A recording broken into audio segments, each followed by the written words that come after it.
Ilagay ang entry sa isang sobre at sa likod, isulat ang mga sumusunod. Ihulog ang entry sa mga drop boxes sa selected Mercury drugstores at GMA stations nationwide. Press it na at makisaya sa swerte sa 7, press it, win it!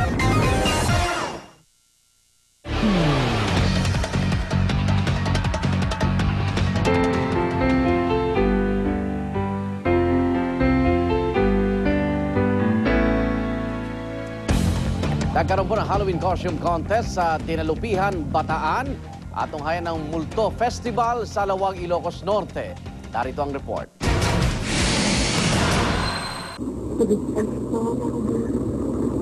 Nakalabas sa mga kabaong ng ilang inilibing sa isang sementeryo sa Santa Cruz, Ilocos Sur. Ayon sa punong barangay, marami sa mga labi ang inilipat sa bagong sementeryo, kaya ang mga naiwang kabaong wala ng laman. Para di na matakot ang mga bumibisita, sinunog na ang mga lumang kabaong. Inararo ng dump truck ang ilang bilihan ng kandila sa harap ng isang sementeryo sa Naga, Camarines Sur. May kasalubong daw na karo ng patay ang truck nang biglang nagkaaberya ang preno nito at sumalpok sa hilera ng mga tindahan. Patay ang isang ginang. Al-Alia o Multo Festival sa Lawag, Ilocos Norte. May babaeng pugot, matandang kuba at bumangong bangkay. Ang ilang bata sumayaw ng Michael Jackson hit na Thriller. Nakadisplay rin ang iba't ibang disenyo ng kabaong. May Halloween costume contest naman sa Dinalupihan, Bataan. Nagpasiklaban din sa takutan ng mga sumali sa body painting contest. 10,000 piso ang premyo ng nanalo. Para sa unang balita, Tina Panganiban Perez reporting. Eco Waste Coalition nanawagan sa publiko na iwasang magkalat ngayong undas.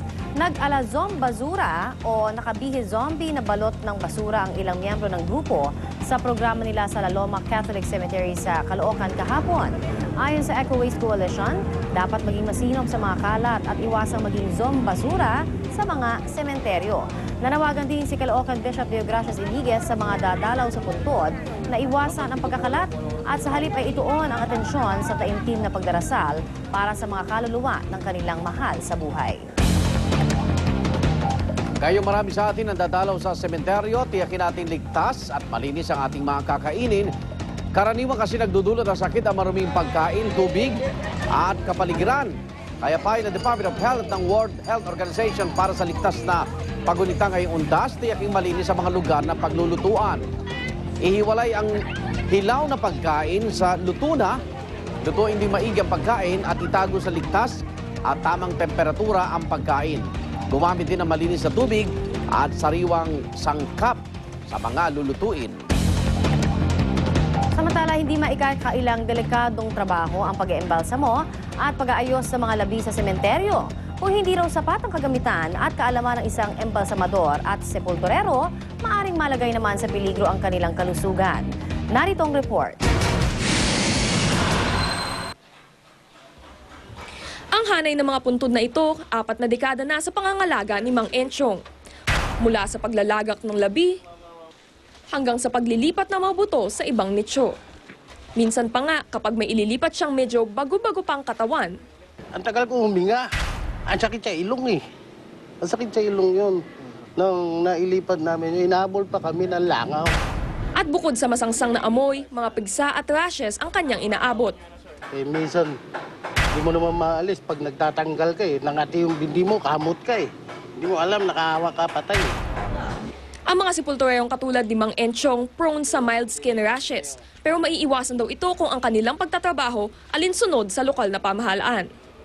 May sinusunod tayong guidelines under ng Civil Registry at ng Department of Health, City Health Office, kung paano sila dapat gumawa sa cemetery. Matagal na may imbalsamador si Mang George at dahil sa kanyang propesyon, nagkaroon siya ng komplikasyon sa atay. Ang isa raw sa mga naimbalsamo niya, may hepatitis B pala. Napansin ng boss ko na iba raw ang gulay ko, naninilaw pero wala akong nararamdam na simptomas. Hindi na nanakit ang katawan ko, hindi ako linalagnat. Yung pala mga simptomas noon.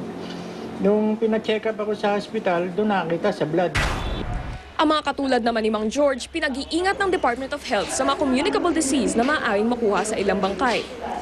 Meron siyang risk kung sabihin natin pwede o hindi na mahawa siya. Kabilang na rito ang hepatitis B at C, rabies, HIV/AIDS, meningococcemia, yellow fever at SARS. Kaya bago raw pumasok sa gantong trabaho, sumailalim sa training at kumuha ng lisensya. Huwag din daw kalimutan ang mga mask, goggles, cap, gloves at boots kapag nagtatrabaho na. Ang safety ng embalmers will rest on the personal protective equipment. Para sa unang balita, Micaela Papa reporting. Sa mga dadalaw naman sa sementeryo ngayong araw, huwag pong kalimutang magdala ng payong. Ayon kasi sa Pag-asa, magiging maulan ang lagay ng panahon sa Kalakang, Maynila. Dulot po yan ng Intertropical Convergence Zone na nakakaapekto sa Central at Southern Luzon, Visayas at Mindanao. Magiging maulan din sa Hilagang Silangang Luzon dahil sa umiiral naman na buntot ng cold front doon. Bago tayo sa lagay ng trapiko sa South Luzon Expressway, may live report si Jamie Santos. Jamie. Arnold, isang aksidente nga ang naganap kaninang pasado alas 4 na madaling araw kanina sa kahabaan ng South Luzon Expressway sa katikan ng Bikutan at Sukat Extension. Bahagyang bumagal ang daloy ng trapiko matapos bumalagbag ang isang close van sa kahabaan ng SLEX. Nawalan kasi ng kontrol ang driver nito matapos sumabog ang kaliwang bahagi ng gulong to sa harapan. Iniinda ng mga pasahero nito ang kanilang masasakit na katawan matapos mabugbog ito nang tumama sila sa loob nito. Bumangga kasi sila sa concrete barrier nang mawalan ng kontrol ang driver. Galing sila ng Quezon Province, patungo sana ang mga driver sa Pasay City na magde-deliver sana ng kanilang mga kargada sa isa para sa isang restaurant. Agad naman umasiste ang Skyway Patrol dahil bahagyang sumikip ang daloy ng trapiko dito.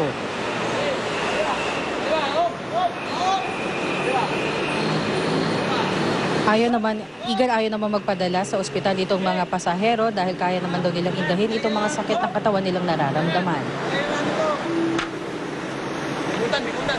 Samantala, Igan, makikita natin dito sa traffic monitoring system ng Matis na bahagyang mabagal ang daloy ng trapiko dito sa Calamba exit dahil nga dito sa Toll Plaza. Igan? Maraming salamat, Jamie Santos, sa Gulat Live mula sa South Luzon Expressway.